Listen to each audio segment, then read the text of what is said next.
Welcome to the pod focusing on the aftermath and recovery from the devastating Palisades fires of January 2025. Journalist Joel Pollack, entrepreneur Oren Ezra, and technology expert Ron Goldschmidt serve up to the moment vital news and information, discuss the ongoing recovery efforts, and introduce us to the individuals and trades who are playing key roles in rebuilding our cherished communities. We're diving into the deep end and learning quickly how we can move forward together. We know the pain because we're living real-time news, stories, resources, and insights on the ongoing recovery effort. Buckle up.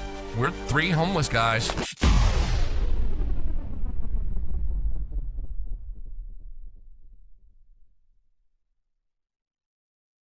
Hi, this is Joel Pollack from the Three Homeless Guys podcast. I'm on the road here back in California for the first time in 4 months, and this is going to be a special two-episode of Three Homeless Guys. Our first episode is a recap of where we are in our lives at this moment, and the second is a fascinating conversation with Trey Robertson, who is one of the attorneys representing Pacific Palisades residents in lawsuits against state and local government agencies involving their alleged negligence and mismanagement that led to the fire. So we are going to roll with all of the crazy changes and movements of life, and there are some good things in the works coming as well that you'll hear about more in the next few weeks. But for now, please enjoy this episode. Welcome to Three Homeless Guys, the podcast about the Palisades fire and the rebuilding effort. I'm journalist Joel Pollack here with technology expert Ron Goldschmidt and entrepreneur Oren Ezra. And we're very happy to be together again after the last several weeks of Jewish holidays and various world news events. We are trying to get back into the swing of things, and we have a little bit of news, both communal and personal. And I guess I'll let Ron and Oren lead off because they appear to be making some progress with State Farm and their insurance claims. Do you guys want to tell us what that's about? Yeah, anecdotally, I want to say it's not just us, because I'm monitoring the chats. There seems to be some kind of headway on some of the schedules being made with State Farm, which is good. I think a lot of it has to do with the fact that it's a new quarter, and some of the patterns that we've noticed is State Farm has a new tranche of money that they basically allocate at the beginning of a quarter. So at the start of October, Yeah. they give a an X allotment for settlements. In my specific case, I had I'm now on my third adjuster. My first adjuster actually wasn't bad. Then it went to the second adjuster, and everything there went to die basically in terms of progress. So this is the guy that I mentioned on the show. I had calls with every week. Every week it was the same exact call. We both had to be there. We both didn't want to be there. There was no progress made. He asked me about 2 items, and he said, I'm going to submit your stuff this week, and it's going to get hopefully approved. He never submitted it. Nothing ever happened for 4 months until I basically lost it on him on one call, which I should have actually, in retrospect, done easier, and I asked for a new adjuster. The other thing I did was I filed... I did keep pretty meticulous records of everything that was going on. At the end of I highly recommend this. At the end of every call that you have with them, just send a record of what the call was about, what was achieved, what was the takeaways, what was the leave behinds, how do you move forward, and what you agreed on, which is what I did for 4 months without any progress. And then basically I filed a complaint with the Department of Insurance. Which is actually a fairly painless process. You do it online. It takes 15 minutes to fill up all your stuff. And I submitted basically all the emails that just showed a complete lack of regard for the claim and really what I believe is to be bad faith. And I indicated that on the email. And all of a sudden, the wheels started moving. I got a call from my agent. I got a call from his supervisor. I got a call from other folks at State Farm. And one of the things was... that they assigned me almost immediately to a new adjuster that was just, I can already tell you he's going to be much better because he's just a lot more responsive. And so, one part of my claim has already been settled. There's still many outstanding parts. but the part that I was worried about the most, which was the contents, has been settled now, and that is progress in the world of State Farm. So I'll take the small wins, and I'll keep you posted. And I think Oren has had some similar success. Yeah, tell us Yeah, about that. so I was able to get a hold of somebody basically higher in the hierarchy of State Farm, and apparently that that pushed things around. So after like back and forth and asking me like I told you, like how many holes do I have in my underwear that burned down, finally today my adjuster was here with my final check for the content. So that's great. That's a great movement. And I think that the people are not aware of their coverage. So today I was able to go and dig deep a little bit more into my coverage, and I realized that I have a little bit more coverage than what I thought that I have. And people should know that, like with the State Farm, what they get when they sign the policy, there is a table that State Farm has that each one of the adjusters of State Farm has, and they should ask for a copy of the table of exactly just the table, not the whole like 90 pages of their coverage, because it's way harder to understand what do you have covered over there and not and what not. State Farm, each one of their adjustment has like an access to a very simple table. All they need to do is like send you this table of all your coverages, how much you got paid for each piece of the coverage. Put it on a Excel sheet and keep a track of it. Like this, you at least know what you can be your total recovery money. Yes, and some of the coverages get adjusted as way to inflation every month. So it's not a big ticket, but like some certain parts of the coverages get adjusted to inflation. And we're saying this for the benefit of people that probably don't have adjusters. Me nor Oren have an adjuster. We're just handling the claim ourselves. But your adjuster should be on top of it. If you're not, just you have to be on top of it, and that's what we've done. And in answer to just a secondary question, Oren has zero holes in his underwear because How do you know? his mom told him, "What if he ends up at the hospital? Then people know what kind of home he comes from." And I'm sure Well, I've had some movement on State Farm as well. They've agreed to help with everything I was asking them to help with, which is amazing. And we're on adjuster number 5. And again, it was an unusual intervention. There was a day about a month ago. It was a Friday afternoon, and I'm always rushing to get things done on a Friday. And I had my baby in a baby carrier, and I was walking to the post office to send something to somebody. I don't even remember what it was, but it had to get there the next day or the Monday or something. So I walked to the UPS store, which was still open. The post office was already closed. And I was talking to my insurance broker, not even the adjuster. And they're not really supposed to do the compensation part of it. They just sell you the policy. But my broker basically appeared to know who to talk to higher up the chain. And so there was an intervention. And so now they are doing what I wanted them to do in the beginning, which was to sit down, work out what the house needs, how we get the house back into shape. So I had testing done on the house, soil, interior, waiting for the results. As soon as the results are in, we'll do it the way State Farm wants, which is they want the remediation and the cleaning done first so they can then evaluate what additional work needs to be done. And then they've agreed to cover ripping out the back wall of the house, which was scorched by the fire, replacing the back wall. We're going to go into the drywall, see what we do there. Some things are covered in the garden, some things are not, but basically all the plants have died. So even that's covered. Technically, the plants are. I mean, the land isn't, but plants, I think, are covered. So we're working on it. I mean, it's a different universe, actually, that I'm in now than I was even just 6-8 weeks ago. And it's because we are finally getting the kind of service that I think we expected in the beginning. Maybe they were just overwhelmed. I think what happened is, again, Ron, you had a good explanation, which was they have this pot of money at the beginning of the quarter that they allocate so they don't end up with losses at the end of the quarter. And they smooth out the losses over time, which is my wife's theory. But the other thing is, I think there's a market segmentation that's going on. When you have a monopoly, monopolies are able to charge different people different prices for different things or different kinds of markets.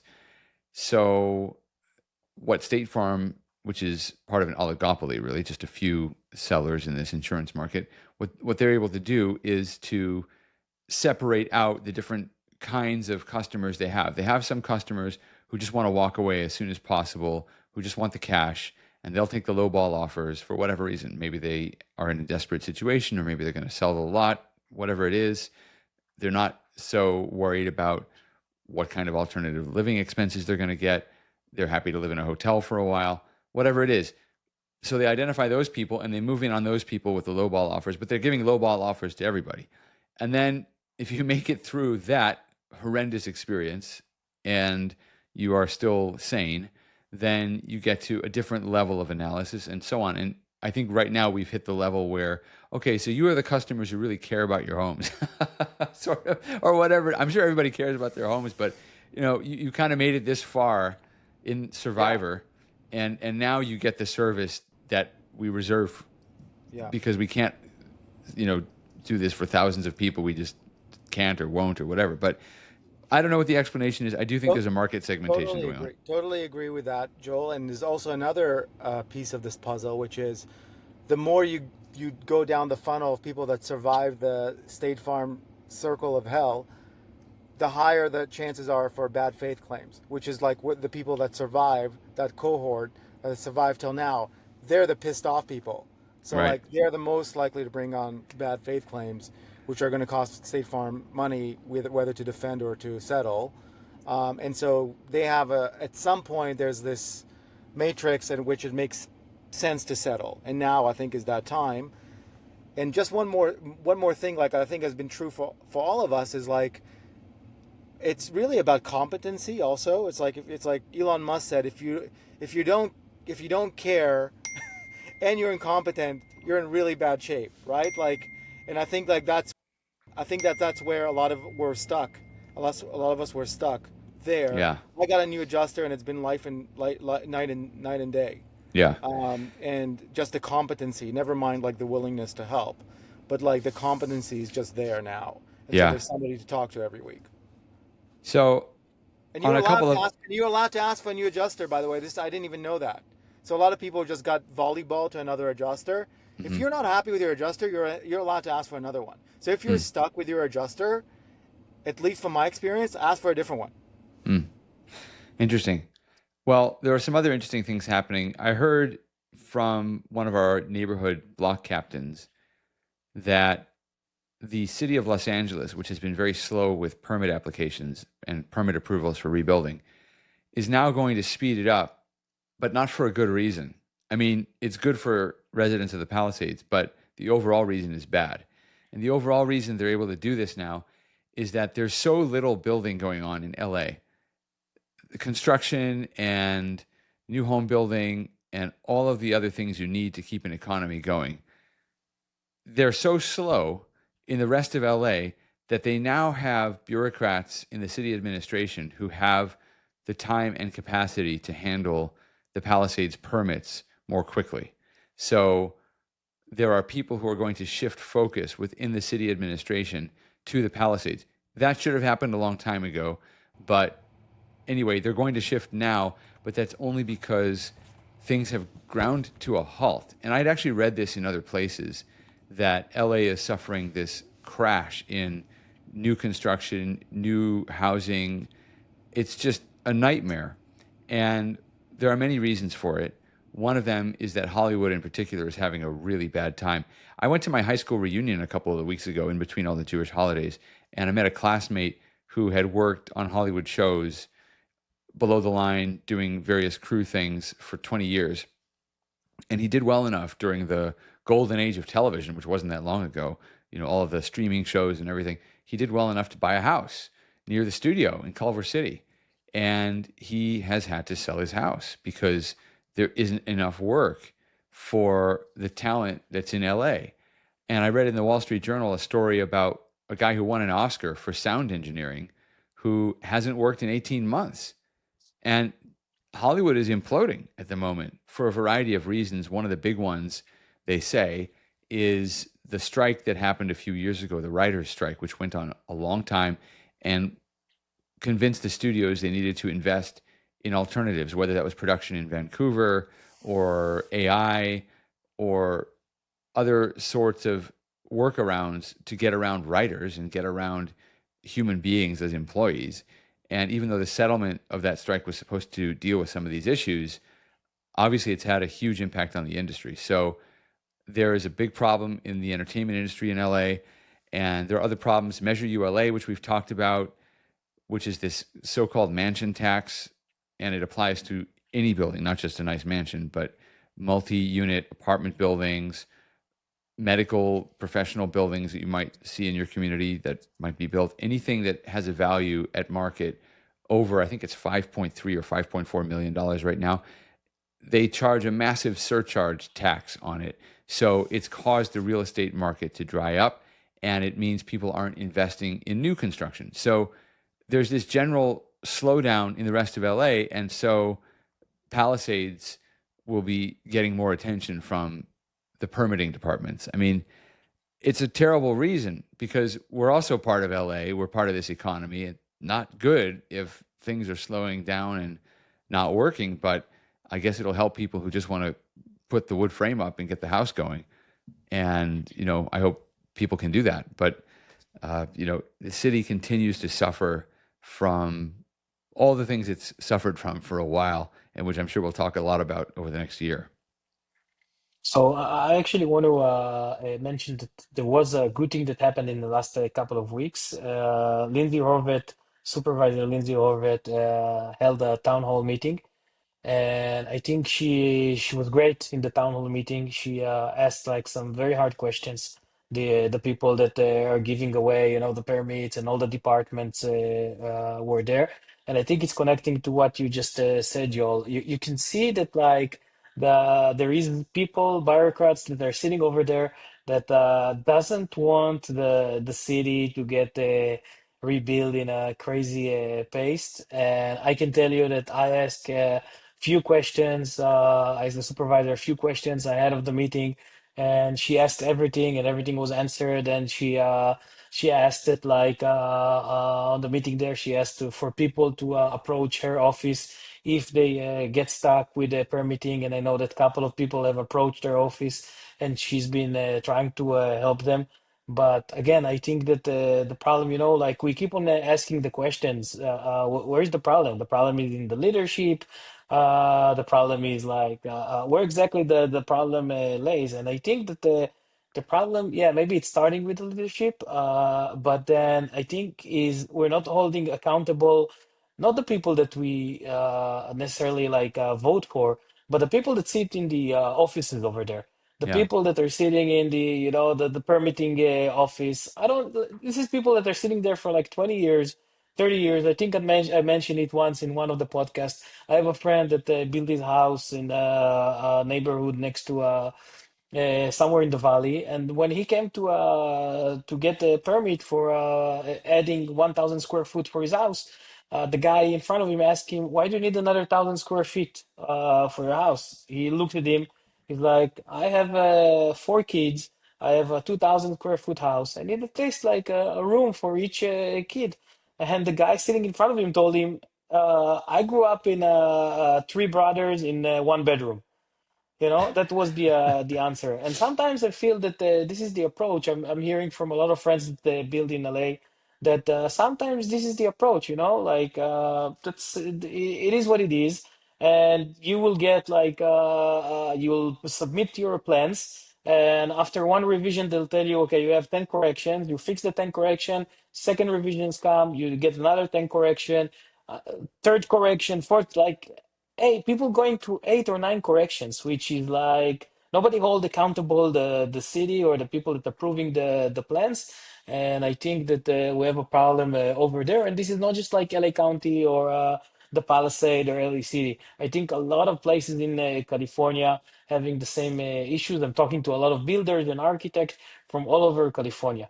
And I think this is something very unique to California, that people sit in these offices and think that they can decide like whatever they want. and make their own rules. I think there need to be a rule against them making their own rules. When I lived in Santa Monica for 8 years, the building inspectors were known for being much harsher than the LA building inspectors, but the professionals who worked at City Hall were known for being very efficient. So anytime we had permits and things to get approved by the city at Santa Monica, it usually went pretty smoothly. The problem was satisfying the inspectors. They would send out these inspectors who were really harsh. So if you talk to general contractors, they would rather work in LA than work in Santa Monica, like if they're renovating a kitchen or a bathroom or something like that, because the inspectors in Santa Monica were just much tougher. But if you talk to homeowners, even though they're annoyed with the inspections, my impression at least was Santa Monica is easier to deal with, and the people are friendlier, and they don't try to guilt trip you if you complain about something and to tell you, tough, just suck it up. My life was harder than yours, Yeah. whatever. But there has to be something that changes. And speaking of change, there are many things that passed in the California state legislature. We can talk about some of them. Everybody was talking about SB 79, which allows the state to override the zoning laws within a half-mile radius of a public transportation hub. A lot of people in Palisades concerned about it. Governor Newsom signed it. We'll probably have some episodes where we'll talk about that and whether it's going to affect Palisades, Malibu. We don't know, because right now it does seem like some people want to build transportation hubs in these areas, and so that could affect the future of our communities, although I think verbally there was a commitment given that won't happen, but I don't know if anyone can be held accountable. I've been told by people who know that there's a huge push in state and local government to make Palisades denser, that the residents are not crazy to worry about that there is an agenda to rebuild the Palisades the way they want to rebuild it. And the idea is, and I remember this idea from when I was studying environmental science at college. At that time, Portland, which now is a little bit of a disaster, Portland was the model. And what was Portland? Portland was a city that was compact, where everything was kept in a central area, and you would live in the city and go enjoy the wilderness outside the city. In reality, Portland is much more sprawling than that, but we were told that the Portland model was the city of the future, having these dense urban populations that preserve the natural character of the surrounding environment. And I think that's the model that people in our generation who are now running everything, basically 40s, 50s, that's the model people are applying to Southern California. They're saying, okay, well, you had your nice single family home that was the model for the 1950s, where Americans came back from fighting the Second World War and they had their GI Bill and their fancy cars, or at least middle-class cars, their Chevys and their Buicks, and they drove everywhere. And that was very nice, but it's destroying the planet because it produces greenhouse gases and too many children and too many distances, and all the houses look the same or whatever, which wasn't true of the Palisades, but that's the way a lot of suburbs were built. And all right, so we're not going to do that anymore because it's wasteful and it separates people and it's hierarchical and it's all this stuff. And that's, I think, the prevailing attitude. It's certainly the attitude that I picked up as I went through school studying environmental science. And I don't agree with it, but that's, I think, the attitude. And I think a lot of people are right to worry about it. I mean, we don't have evidence that that's happening, but I think that's going to be a theme as we go forward in the community. And I think people, for example, have a problem with the way the playground was restored at Palisades Recreation Center, even though I think the attention was all on the fire engine. They built a fire engine jungle gym. Well, there was a fire engine jungle gym before. That's not the problem. The problem was they just produced this thing, and it's great that they built it quickly, but nobody in the community seemed to have any input into it, and so people are upset. And that has fueled worries that people aren't going to have any input into anything going forward. So, anyway, so a lot of bills passed. I learned something I didn't know, and we're going to have John Fleischman on to talk about this a little bit. We were supposed to have him on this week, but we had some technical difficulties. But John did a podcast of his own on his website, which we'll talk about when he comes on. And he basically made the point that the way California's legislative system works, they pass hundreds and hundreds and hundreds and hundreds of bills every year, and most of them are signed by the governor, and nobody knows what they are. I mean, there are some people who know, but no human being has read all of them, not even the governor. Most of them are just silly things like naming a building or a bridge or something, but many of them are pretty serious, and they just fly across the governor's desk, and he puts out a press release saying, I signed these 20 bills today, and he does that for a month from mid-September to mid-October, and there's no opportunity to figure out what's in these things unless you've been following them along, and there are just too many to track all at once, so nobody really has a grasp on them, and they include not just SB 79, but a whole bunch of things that could affect us. Governor Newsom vetoed a fire bill, for example, that would have required him to set up a statewide strategy for mitigating wildfire risk. That got no attention in the media. It seems like an important bill given everything that's happened, but he said it would cost too much. Okay, well, it costs a lot, but not as much as some of the things we are spending money on, and that we are spending money on in a new way, new money. Even though we have a budget deficit, we're spending money on the special election. We've talked about that before. So there are many things happening that we need to break down and understand. And now you have Gavin Newsom also coming out and saying that California still needs the $40 billion he requested at the beginning of the year. They haven't seen it from the Trump administration, but there's a whole fight with the Trump administration over various different issues. So it's not clear that that's going to get resolved. And it's a mess. Politically, things are a mess. So we have to sort that out. And we'll talk about that in the future. But that's just a little bit of news on that front. And I think the other bit of news, this is just personal news. I'm coming back to California from DC, where I am right now. By the way, I learned today that this house that I'm in right now was previously occupied by some other people who came because of a fire. The previous tenant lost their house here in DC, actually, and their house burned down in a neighborhood called Cleveland Park. So they were here. Their insurance company paid for them to stay here, just like my insurance company is paying for me to stay here. So I guess this is the house you live in when you have a fire. But I'll be in California in the beginning of November. I'll be coming back a lot more often. I've got a very exciting new project that I'm involved with, which I can't talk about yet, but it's really cool. And I think it's going to help our community a lot. So I'll be around a lot more often. I think that after what I've seen in the last couple of weeks, I think for the first time I'm becoming like a little bit more optimistic. I know that a lot of people are pushing to rebuild their houses. There is a lot of builders and a lot of opportunities now to build in a more reasonable prices, like around maybe even $600 square foot, maybe even a little bit less, which I'm excited about. There is a lot of things that we can discuss about down the line, like rules that, for instance, Altadena don't need to take care of couple of upgrades that we in LA County still need to take care of it.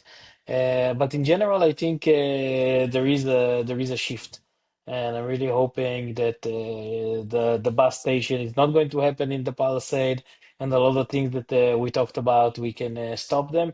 And I don't know, Joel, I'm bringing it back to you. Like, what do we need to do, in order to really take care of our city? How can we stop like things like doing a condensed city in the Palisade or building the bus station in the Palisade? We're the we're the people that live over there. We need to be the ones that can decide. No, Yeah, it's not how it's working. so I'm going to take a page from Barack Obama, actually, who was a community organizer. And what I've learned in this fire is that when the community is organized, when there are people who can bring the neighborhood together and talk about issues of common interest, things that everybody's facing, then politicians listen. The people who are elected really respect and fear organized communities. It doesn't necessarily mean they have to be particular organizations, political parties or unions or whatever kind of associations. It just has to be an organized interest group, in this case, the residents, who are cohesive, who talk to one another, who understand each other, and who can represent their interests. And at that stage, I think people start to take control and make sure that there's accountability and that the politicians work for them. We think democracy is about voting, but democracy is really about governing, and it's about being able to participate in your own self-government. And I think that's the best part of the recovery, is watching some people do that. And I think that's how we have to do it. We basically have to refuse to accept some of the bad ideas and bad behavior. And we have to emphasize and amplify the really incredible things that some people are doing. And maybe that's what we should talk about more going forward. And of course, we talk about all the political issues, and it'll be necessary over the next year as we head into 1 year until the 2026 election, where we're going to have a lot of local races, state races. So we'll have a lot to talk about. But we also want to talk about the things people are doing within the community to create that kind of self-governance that transcends any election. Welcome to Three Homeless Guys, the podcast about the Palisades Fire and the rebuilding effort. I'm journalist Joel Pollack on the BART train in San Francisco, and here with entrepreneur Oren Ezra and technology expert Ron Goldschmidt. And I'm going to be muting myself momentarily to cut down on the background noise, but this is the only way we could do it. We're here with Trey Robertson, who's a prominent attorney, and this is my first hour back in California after 4 months away. So, just plunging right back into it. We've got vendors, we've got street musicians on the train. It's a cacophony of noise and humanity, and it's wonderful.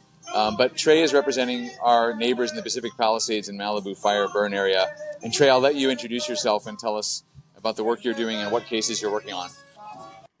Sure. Well, thank you, all of you, for having me on your podcast.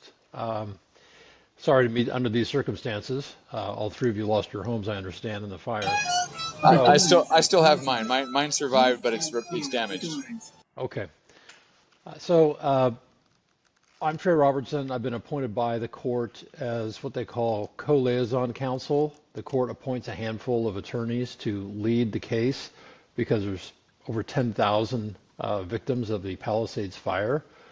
And the court doesn't want to deal with hundreds of lawyers at all the court hearings, so they appoint a handful of us to speak on behalf of all the plaintiffs, to direct the discovery and the experts and the strategy for the case. I currently represent over 3,300 victims of the Palisades fire in this case, and have been working on it literally every day nonstop since January 7th. Montgomery. So you were in the news recently because Gavin Newsom disparaged the plaintiffs in the case as opportunistic plaintiffs. Can you comment on that? It's really unfortunate. Instead of stepping up and taking responsibility for the fact that his state park was not inspected pursuant to their own operations manual, to have a park ranger after a wildfire first close the park, inspect it to make sure that there was no safety issues, and to remediate any of the safety issues that existed before reopening it to members of the public. And as we now know, the firefighters were instructed to roll up their hoses on January 2nd before the fire was fully extinguished, and embers remained to burn on that Lockman burn scar site for 6 days until the Santa Ana winds whipped them back up into what became known as the Palisades fire. Now, Newsom is pointing to the arsonist who was arrested and saying it's the arsonist's fault, it's not his fault, and that the Lockman fire wasn't on state land. Can you address those questions, especially the question of where the fire actually started? Sure. So there's two fires, really. You've got the Lockman fire, which was an 8-acre fire that started on New Year's Eve and burned on January 1st until the LAFD said that they had extinguished it. That was off the Temescal Trail Ridge. The fire started, for the locals, will be familiar with, it's known as the Little Buddha site right off the trail. It's a frequent area for people to kind of stop on the hiking trail. The arsonist, the alleged arsonist, was arrested, and the U.S. Attorney's Office believes that he intentionally started the fire about 30 feet downslope from that Little Buddha. But our case against the state of California is all about what the state did after that fire was ignited by the alleged arsonist. It's all about the lack of maintaining public property in a non-dangerous condition. So there's a legal theory in California that holds public entities like the state of California liable for dangerous conditions of public property. And we allege that the embers that were allowed to remain and burn for 6 days on state park land constituted a dangerous condition of public property.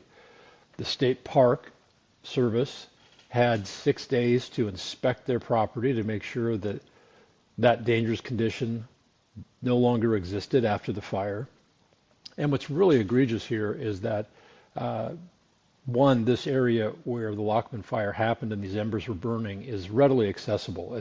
You park your car and it's a couple-minute hike to the top of the trail. So it's not in this inaccessible area. Second is the National Weather Service forecasted for days this very ominous warning about the Santa Ana wind event and used terms like life-threatening and particularly dangerous situation. And so if you were ever going to inspect your land to make sure it wasn't in a dangerous condition, it was where you had a fire just days earlier and days before this ominous wind event was going to hit.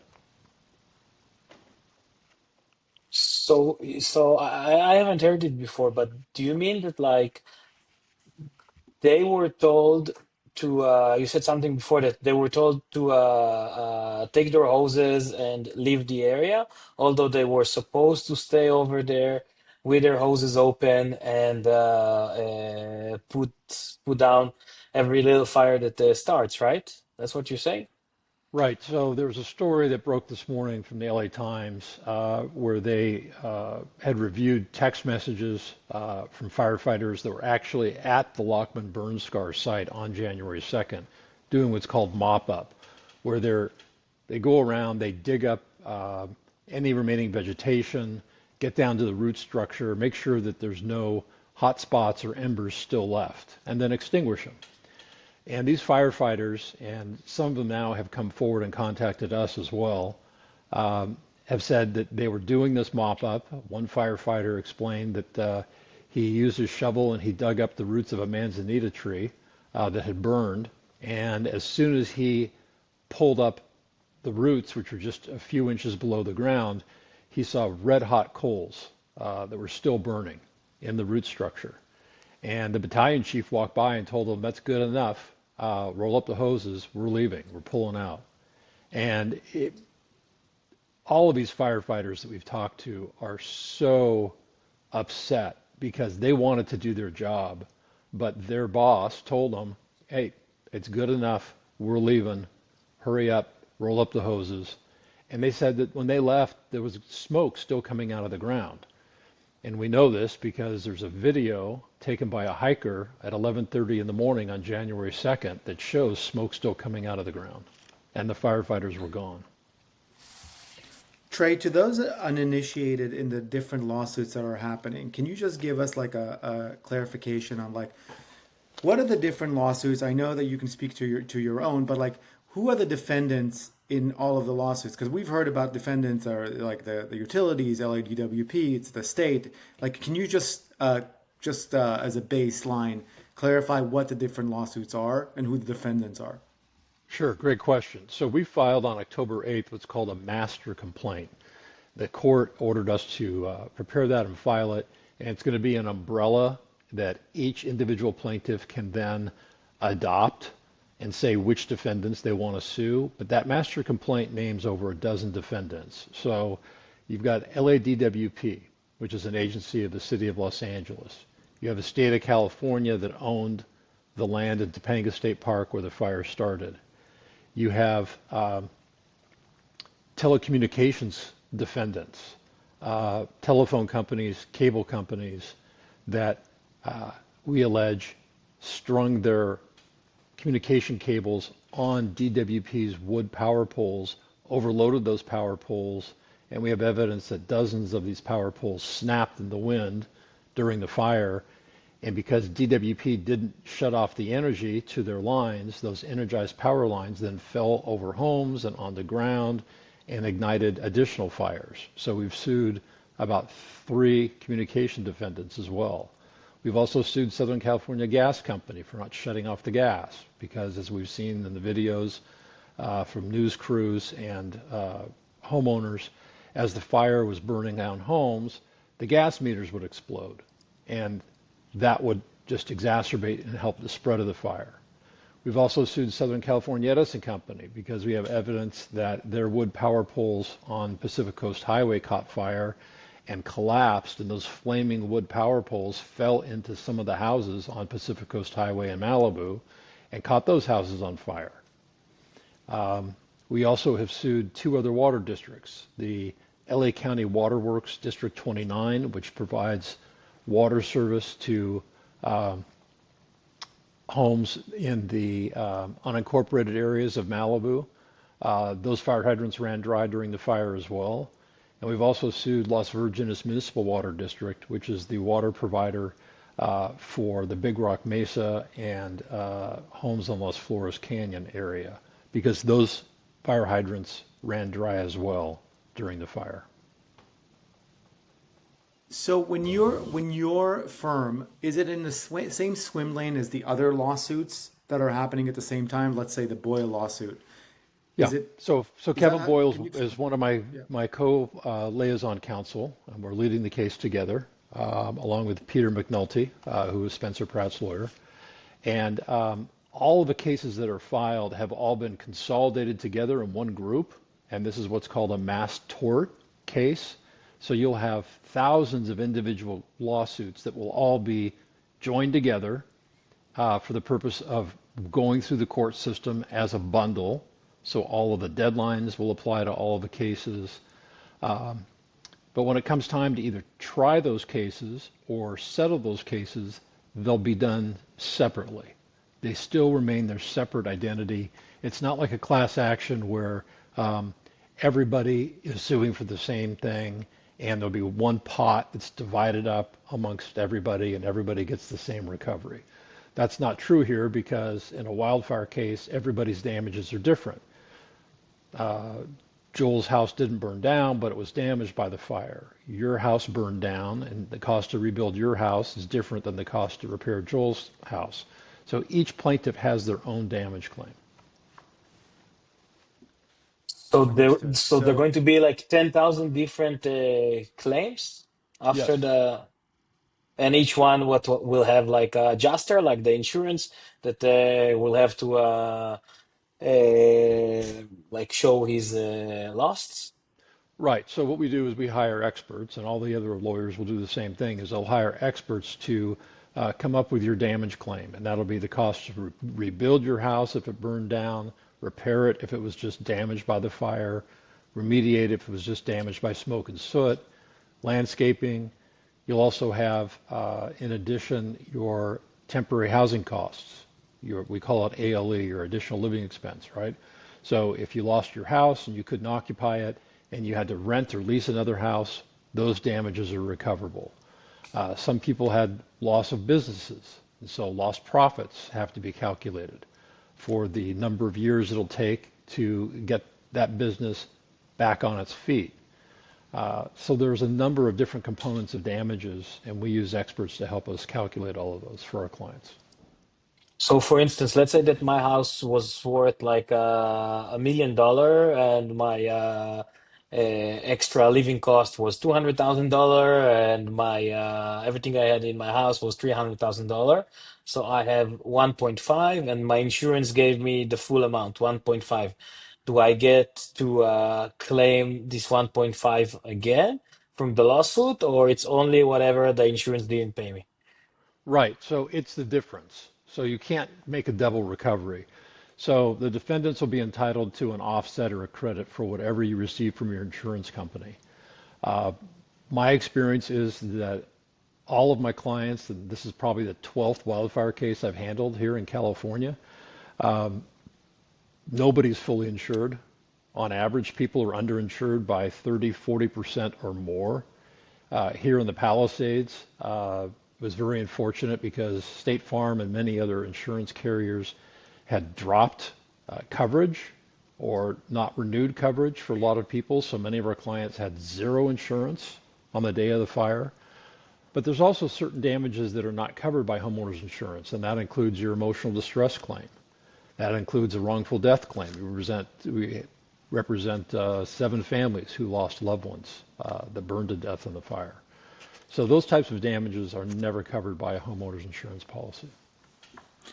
Trey, does the ruling or the settlement in the Eden Fire case impact the Palisades case at all? It does not. So Southern California Edison Company, as you know, announced a claims program that they're administering themselves where victims can make claims directly to Edison, and Edison has agreed to pay out a set amount, a uniform amount to each victim for different types of damages. They've done that because after litigating 7 or 8 major wildfire cases in the past 10 years, all of which I was involved in, those cases took years to get resolved. And I think they see that their liability is pretty clear cut here in this Eaton case, and they're trying to avoid those years of protracted litigation. The problem with that program, and I've got about 400 clients in the Eaton case, is that it's a one-size-fits-all. It treats all victims the same. And so regardless of, let's take emotional distress, they're going to pay a flat amount for emotional distress for adults and for children. And so regardless of the fact that you were out of town when the fire happened and you came back a week later to see your house burn down, or you had to run through the flames and escape for your life, Edison's is going to pay those people the same set amount. So there's a lot of problems with that program, in my opinion. What they're offering is about 50 to 60% less than we typically get from Edison if we go through a mediation program where each client's damages are separately negotiated. And that's what I hope happens eventually in the Palisades case. What is your this is not your first rodeo. How long do you think that this is going to take for to come to a conclusion? So wildfire cases historically have taken 3+ years to get resolved. There have been cases where a utility company has agreed to go into a mediation program earlier, but here you've got 10,000 claimants, and so if you're going to mediate all of those 10,000 claims individually and separately, that could take years just to get through the mediations alone. We do have a precedent for a different model that resolved the case much faster, and that was the Lahaina fire in Maui. There, we were able to negotiate a settlement of the entire case by the 1-year anniversary of the fire. And that really was unprecedented. There was a lot of political pressure from the governor in that Maui fire case on the parties to get to the negotiation table and to work out a settlement by the 1-year anniversary for the victims. I hope that could be done here. I'm not optimistic, however, that it will be done here because I frankly just don't think that our current administration in Sacramento is interested in doing that. They'd rather call the victims opportunistic.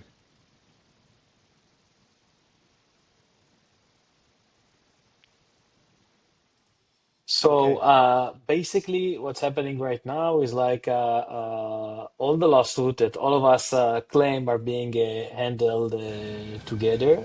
And let's assume that, for instance, I have evidence. I actually have videos of showing the gas line in my house starting to come out, and my house apparently was exploded. It didn't burn. Like my neighbor was staying in his house, tried to save his house, and he said that at a certain point my house just exploded. Apparently because of the gas, and this what like led his house and another house that is next to me. Does it matter for my neighbors that like my house exploded and their house because of that got burned, or it doesn't matter? End of the day, just like one big lawsuit against the gas company, against the county, against everything together. No, those facts do matter, and we still have to prove causation for each of our clients, why their houses were damaged or destroyed.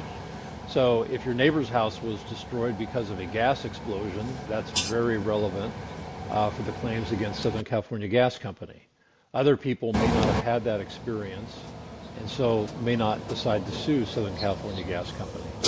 But that, each client's story is unique. Their facts are going to be specific to their case, and it's important that those facts get relayed to your attorney so they know how to pursue the claim on your behalf. Got you. And Is the fact that this is going to take 3 years? I'm thinking like on the other side of the formula where you said like the costs aren't really like determined yet either. Most people are trying to get their heads around how much coverage they have, how much it's going to rebuild to take their house. I think it's going to take that long to like figure out what the true damage is per household. So does that align with the timeline of the lawsuits usually anyways? Yeah, I mean, there's certain things that, you know what your total insurance coverage provides. You know what the cap is, right? And they may not have paid that out to you, and they may not pay it out to you for some time, but you at least know what the maximum amount of your policy limit is. Same thing for your cost to rebuild. That's something that can be quantified even before you start construction. But there's ongoing costs, right? Like you mentioned, the alternate living expenses. That is going to continue to accrue for years until you finally rebuild and you're able to move back in. But we can estimate what those are. I mean, we've done this in many other fire cases. You look at the rental value of a comparable home to the one that you lost to rent, and we calculate that out for the number of years that the experts say it's going to take to finish the rebuild of your house. So we can calculate sort of future ongoing expenses. Same thing for a business for lost profits. We hire forensic economists that can calculate those kind of damages.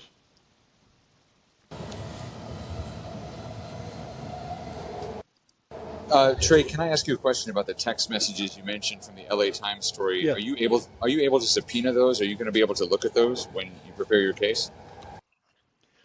Yes, we're hopeful that we will. We've been in touch with some of those firefighters already. So that's a developing part of the case, but it's not surprising. Firefighters want to do their job. And I think the worst thing you can do is tell a firefighter that they have to leave the scene of a fire before it's fully extinguished. So I think you're going to see more of these firefighters coming forward. They're also concerned about retaliation from their supervisors for coming forward. So they don't want to lose their jobs. They don't want to be reassigned to a crappy assignment for the rest of their career. So there's a lot of tensions involved in these guys wanting to come forward and tell the truth and yet be protected. Was there any indication in those messages? Pressures here. Go ahead. I was just going to ask you again on the political front, Trey. You mentioned some of the political pressures that were exerted in the Hawaii fires. Is there anything that we can do as a community to like push folks to try to get to a quicker resolution on this, or was anything that you can learn from other fires that can be deployed in our community, which I think are very, very strong and very motivated to do anything they can to bring things to a quick resolution?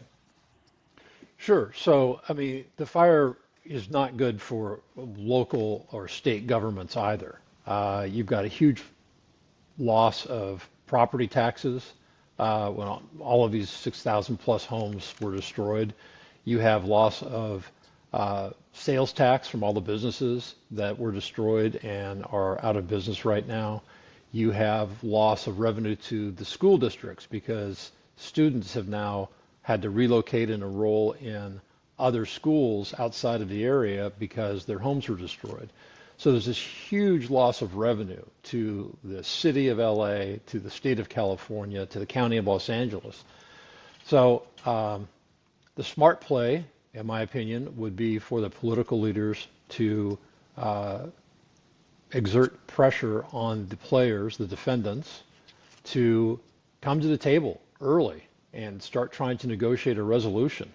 Look, if the Palisades doesn't get rebuilt, you've got this huge potential for urban blight that's going to happen in what used to be one of the crown jewels in the city of Los Angeles in terms of neighborhoods, quality of life, etc. Businesses aren't going to come back and rebuild if they don't have a customer base there, because people can't rebuild their homes. So the do nothing approach is fraught with peril for the city of LA, for the state of California. And as I mentioned in the Maui fire case, the governor there was very motivated. The state was a defendant in that case, the state of Hawaii. The county of Maui was a defendant in that case. The local utility companies were defendants in that case. And the governor put a lot of pressure on the parties to negotiate an agreement by the 1-year anniversary, and it worked. It was successful. So we know it can be done. It's just, is there the will here from Newsom, from Bass, from the different leaders to try to work out a solution here, not only for the victims, but for those public agencies as well that are losing all of this revenue stream. I just wanted to come back to the firefighters very quickly. Is there any indication as to why the battalion chief told people to leave? Was it about the overtime pay, or I mean, why would you tell firefighters to leave the scene of an active fire? That's a really good question, and I can only speculate, but so there's a series of agreements. So the fire happened on state park property, but LA City Fire Department was required to respond and provide firefighting on state land. And that's because there's a written agreement between the state and the city of LA that says that the LAFD will provide fire protection on the state park land in Topanga State Park, and the state reimburses the city of Los Angeles for those firefighting efforts. But they do it based upon something called the Gray Book, and it's a list of agreed upon compensation amounts that they pay per fire engine, per bulldozer, per helicopter, per firefighter. And I suspect there might have been pressure on that battalion chief to say, let's wrap it up because we're not going to get reimbursed by the state, we're not going to get paid, and the city of LA is already woefully under budget, and the LA Fire Department, their budget had already been slashed by Mayor Bass before that fire. So I think we'll find out in the discovery process that there were financial pressures that influenced that decision to roll up the hoses early. And who exerts those pressures? Is that the LA City Fire Chief? I mean, who's telling the battalion commander to cut costs? You know, we'll find out. We'll have to take some depositions and find out. But obviously, I think it should be readily apparent to anybody that you shouldn't be making decisions on when to leave a fire based upon financial considerations. You should do the job right. You should not leave the fire until it's fully extinguished. Firefighters know the standard procedure is to do a thorough mop-up, post a fire watch, and come back and recheck days and sometimes weeks after you think the fire is out to make sure there's no remaining embers. And here, overlay the dire warnings from the National Weather Service that you had this huge wind event that was coming, this historic wind event that was going to hit that same area. It's just unfathomable to me that they rolled up their hoses and left and never came back and checked that fire scar. Let me ask you about the video you mentioned. So a lot of us had seen a video of the burn scar on the morning of January 7th that was taken by a hiker where you see a few wisps of smoke if you sort of zoom in and try to enhance the image. The video you mentioned, is that a different video from the 2nd of January? That's an entirely different hiker and entirely different smoke? So I don't know what video you've seen. The one that I've seen and has been widely circulated in the media now and on social media was taken by a hiker at 11:30 a.m. on January 2nd from the Temesco Ridge Trail. It's in the Lockman burn scar, and it shows smoke coming up out of the ground. Yes, I've seen that one on Fox News, and I just wondered if that was the same one on the 7th, but it's actually two separate videos. Two different videos. So you say the 7th. I haven't seen a video that shows any smoke coming out of the ground on January 7th before the 10:30 a.m. fire was first reported? I saw one that was taken by a neighbor of mine, I think at about 9 a.m., who went up there, who was concerned about a smell of smoke. But anyway, there may be several of these videos that we discover that are out there. It's all very interesting. Now, the question of state land versus local land, I mean, the governor's office says this fire started on local property, referring to the Mountains Conservancy, not necessarily City of LA, but I think the Mountains Conservancy is responsible for the Lockman fire land. But the LA Times in their article said it wasn't clear whether it was state or local land where the Palisades fire started in terms of the roots that were smoldering. So the smoldering roots, it's not clear whether that was state or local. Do you have any idea what it was? We don't, because we don't know from that video exactly where that smoke coming out of the ground was. But we do know from the ATF's investigation and the affidavit they filed in support of the criminal charges against the arsonist, they pinpointed where they believe the Palisades fire rekindled, and that was squarely on state park land. And that's really what we care about in the case is where did the fire rekindle? Right. Yeah, and to think this was all completely avoidable, right? I mean, if somebody had just between January 2nd and January 7th, in those 5 days, had simply walked up there. I mean, if hikers are able to record smoke coming out of the ground with their cell phones and think, hey, this doesn't look right, you know, anybody with any kind of training should have been able to visually identify this as a problem without sophisticated equipment. They didn't even need to use thermal imaging cameras. They didn't even need to use drones flying over with, you know, infrared heat sensors. It just took somebody walking up there, park ranger, using their eyeballs and saying, hey, I see smoke still coming out of the ground. Days later, this big wind event's coming in a couple days.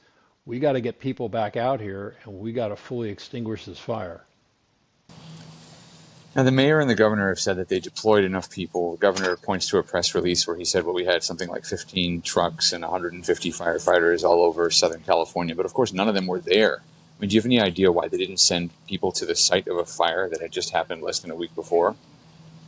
It's inexcusable. There's no justification. The closest, and we've run that to ground on the pre-deployment, the closest fire engines that were pre-deployed were located in Santa Clarita. Nothing in the Pacific Palisades area. Nothing, as you say, where you just had a fire just days before. Just for those who might not be familiar, Santa Clarita is about 90 minutes away by car from Palisades. Yeah. It's far. Yeah, it was of absolutely no use whatsoever to the people of the Palisades. Why would the governor office defend it? Like, I don't understand. Like, what is he defending? Why not just like to come through and say, hey, you know what? There was a problem over here. For some reason, firefighters left the area. For some reason, we didn't like. What's? I don't understand. Obviously, it will come out, I guess right? the question is, what's his agenda in trying to defend this? Yes.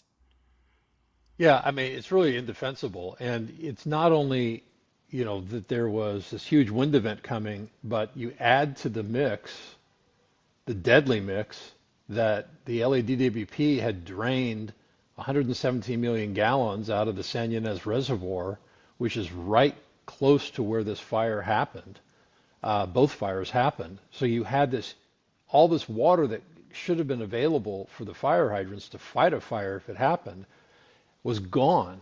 And it had been drained for almost a year, 11 months before the fire happened. So it was literally the perfect storm of ineptitude and screw-ups by a number of public agencies that created this disaster.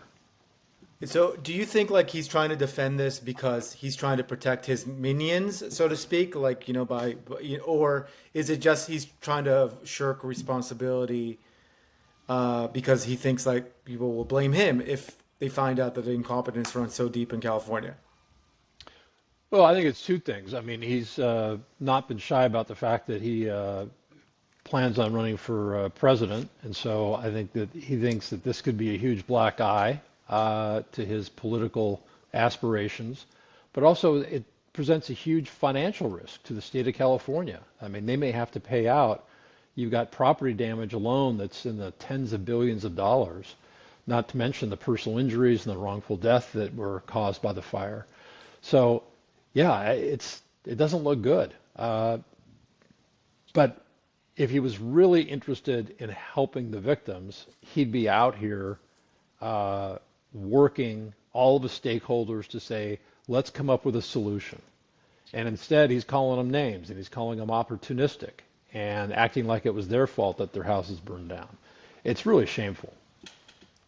You know, my idea of an opportunistic plaintiff is... my idea of an opportunistic plaintiff is somebody who comes in from outside a community and sues. You're talking about people who are suing for the loss of their homes. It's not like people chose to enter a legal situation. They lost their homes. Right, through no fault of their own. You're exactly right. So it's just, it's really repugnant to me that you would call any victim of a disaster like this opportunistic. All people want is to rebuild their homes, to rebuild their businesses, to get back to some sense of normalcy. And nobody here is trying to win the lottery. They have been, the amount of financial wealth, property damage, emotional trauma that was caused on January 7th it's really hard to calculate. It's unfathomable. And, after representing literally thousands of victims of wildfires, I know it takes, 6, 7, 10 years for these victims to get back to any sense of normalcy, to rebuild their homes, their businesses. The impact on small kids, it's just, you can't underestimate it. I mean, the trauma for just adults, but for small kids to lose their home, to lose that sense of what's safe and protection. We've got clients, kids are still, they have to sleep in mom and dad's bed because they're worried there's going to be a fire. Every time the winds blow, they're worried, is this going to happen again? Every time they hear a siren on a fire truck. My daughter, she's 3 years old. Every time there is a wind, she get scared. Yeah, Right, 100%. right. So, again, very normal reactions, but the imprint that's left on our kids from a disaster like this is, like I said, you can't understate it. Trey, you've been very generous with your time. I've got a couple quick questions from our viewers. One, if somebody missed the 6-month deadline, is there a back channel to get into the lawsuit still if they have missed the 6-month deadline? And number two, with Uber now being talked about as a potential defendant because the person who allegedly was arrested for this was on duty and working for Uber when this happened. Can you just address those two questions quickly? Sure. Well, first, let's talk about the 6-month deadline. So that's a deadline under what's called the Government Tort Claims Act, and it requires that any claimant who wants to sue a state agent, a government agency, City of LA, DWP, State of California, has to present a tort claim, a written tort claim, to that government agency within 6 months of the fire. Now, that 6-month deadline applies to claims for wrongful death, personal injury, or personal property damage. Damage to real property, which is your house, your land, has a 12-month deadline. So that's an important distinction. So 6 months, of course, ran on July 7th. There is a process, though, where people can submit a late claim, and there's certain statutory grounds. And many people are submitting these late claims saying, look, I was dealing with the trauma of the fire and insurance adjusters, and I had no idea that this law required me to file within 6 months, and so they're filing. So I would encourage anybody who has not filed within that 6-month period to do so as a late claim. And if that's rejected by the public entity, there's another pathway. You can go into court and try to get relief from the court. So yes, there is a potential workaround, but you need to take action. And The second question, the Uber. yeah, the second question asked was about the liability of Uber. So in general, an employer can be liable for the acts of their employee under certain circumstances. One would be negligent hiring, if they didn't do proper background checks on this guy, if this guy had a history of criminal conduct, if he had a history of basically putting other people in danger. There may be some potential liability there. Uber is not currently named as a defendant in the master complaint, but that doesn't mean people can't try to pursue a claim against it. What about the sovereign immunity problem? State agencies are often difficult to sue because they have immunity under the 11th Amendment. How do you get around that? Yeah, great question. So governmental immunity does exist for things like firefighting. So we can't sue the LAFD for negligent firefighting for not putting the Lockman fire out completely. There's many other immunities that apply, but there are specific claims authorized by statute where we can sue the state, and that includes dangerous condition of public property. And that's the exact claim we're making here against the state of California. California State Parks Agency allowed a dangerous condition, meaning the burning embers, to remain on their property for 6 days before the wind event whipped them up and reignited the Palisades fire. So there are exceptions to those immunities, and those are the exceptions we're pursuing in these lawsuits.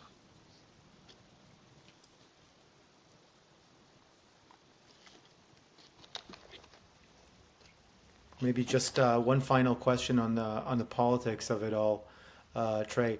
When the Lahaina fire happened, we had Hawaii is a democratic state. It was during the Biden administration. Help us connect the dots here between what's happening politically and how we can influence things perhaps on a local level with what's happening federally and what's happening with Governor Newsom's run. Is there anything that any of the local community can do other than just call their local officials, which how that's going to go most of the time in LA. But is there anything that we can do from an activist perspective in order to push this to come to a quicker resolution? Sure. So the Maui fire case that I mentioned, the governor that really put pressure on all the parties was Democrat. So it can be done regardless of your political affiliation. I would recommend that the fire victims for the Palisades fire remain vocal. They keep this case visible. They put as much pressure, doing things like you guys are doing with your podcast, getting this information out to the public. Because the news cycle tends to focus on, one tragedy, and then, next thing you know, they're on to the next story. They're on to Jamaica and the hurricane that, devastated that country. So it's important, I think, to keep what you're going through in the public eye, that it's not going to go away. Because from a political standpoint, whether it's the city of LA or the state of California, they would like nothing more than this to be swept under the rug. They don't want to hear from you. They don't want to hear that you're still out of your homes, that there's only a small percentage of homes have had building permits issued, and rebuilds are not going as fast as the politicians claim they are. All of the concentric rings from the rock being thrown into the pool that continue to happen every day. It's important that those not in your community understand that, and that this case remains in the public eye. Ray, where is the responsibility? I know I run a business, right? I did a mistake. Somebody in the business, I don't know, in my business, have to take a responsibility. If not, obviously, I'm as the owner of the business, I'm losing money. So you're telling us that there was somebody in the fire department that decided because of a budget and budget allocation or worrying about who will get paid and how will get paid, said, okay, let's roll out our cars and get out of here. What is this person personal responsibility? So, as Joel mentioned, government employees, as well as their government agencies, enjoy statutory immunity unless there's an exception. And so, if those kind of decisions about if a battalion chief instructed his firefighters, hey, it's good enough, let's get out of here, before the fire was fully extinguished, that's a judgment call he made. And under California law, we can't hold the fire department liable because they have immunity. The legislature said, look, it's bad public policy to second guess firefighters and police officers if they make these judgment calls in the heat of battle. But what we can do is we can hold the LADWP responsible if any of its equipment, like the drained reservoir or their energized power lines, failed because they made decisions to cut corners on maintenance or repairs that resulted in the fire's progression or lack of water to put the fire out. So there are exceptions, and we are using those exceptions to try to hold these public entities liable. So there is no personal whatsoever. There is no personal responsibility.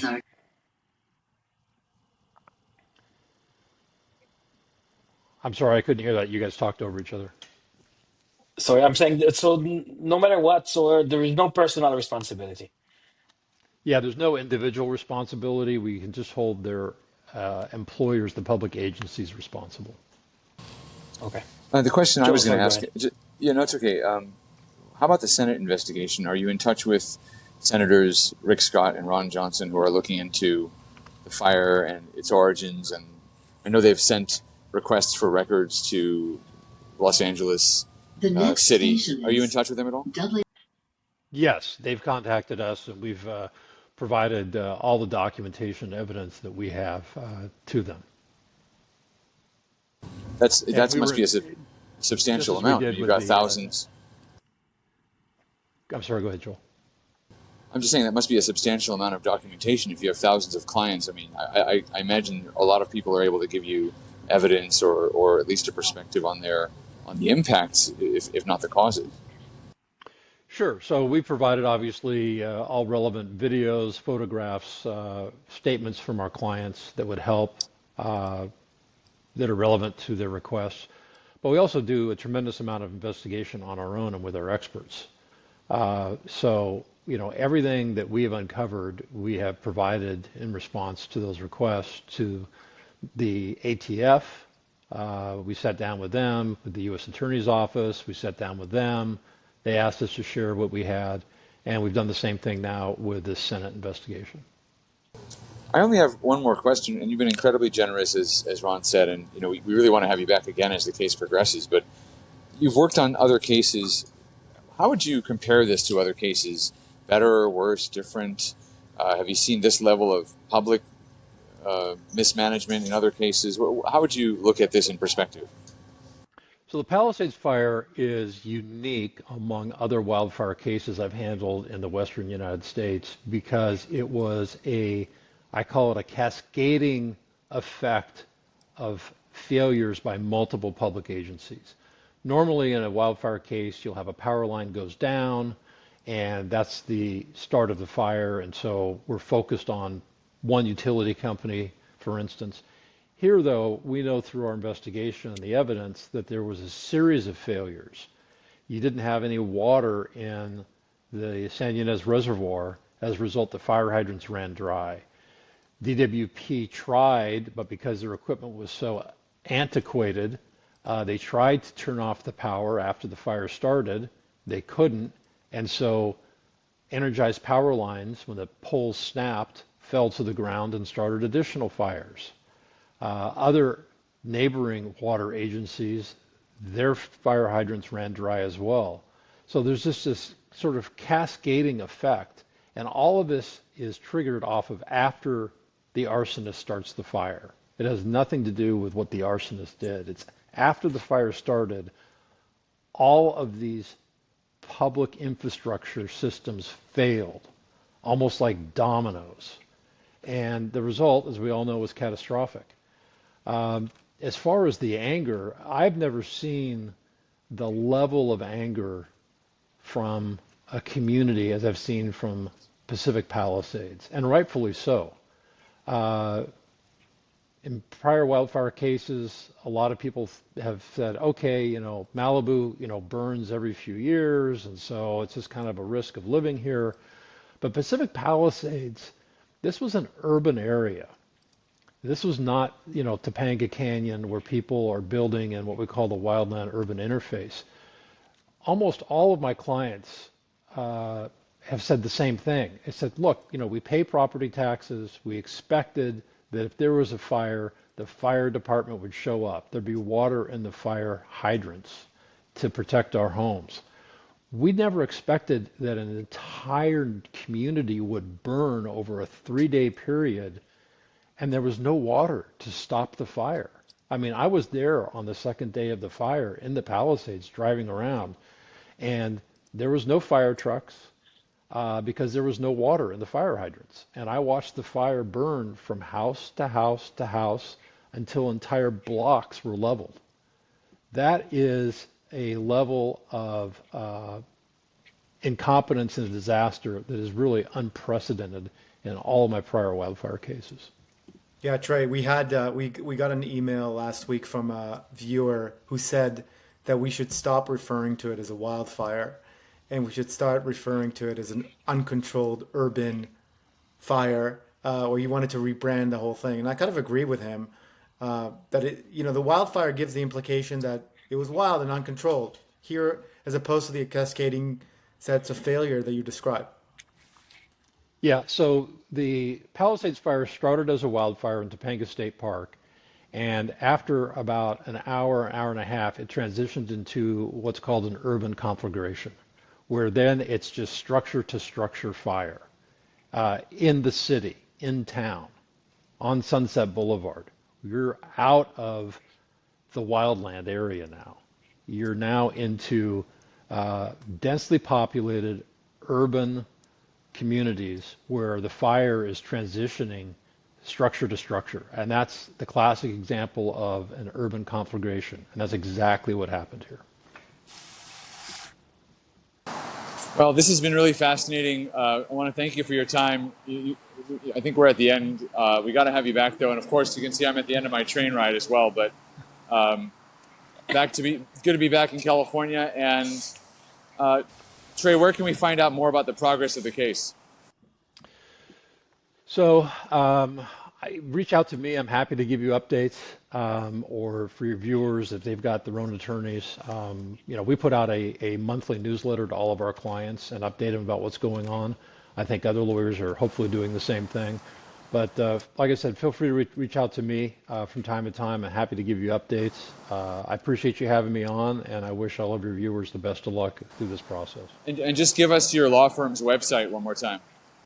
Sure. So it's A as in Adam Robertson, Robertson, law.com. Yes, and we'll put it on the show notes. Okay. Thanks, guys. Appreciate it. Thank you. All right. Well, this is Three Homeless Guys signing off and saying, want to reach out to us, we're at pod@threehomelessguys.com. All our episodes are at threehomelessguys.com. We have our YouTube channel. Please like and subscribe. Thanks for putting up with the background noise of this journey on the BART. And until next time, stay strong. Thanks for listening to Three Homeless Guys.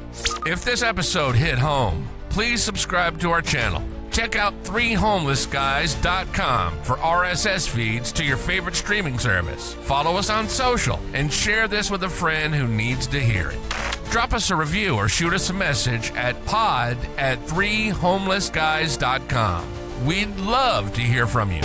Stay strong, and we'll catch you next time.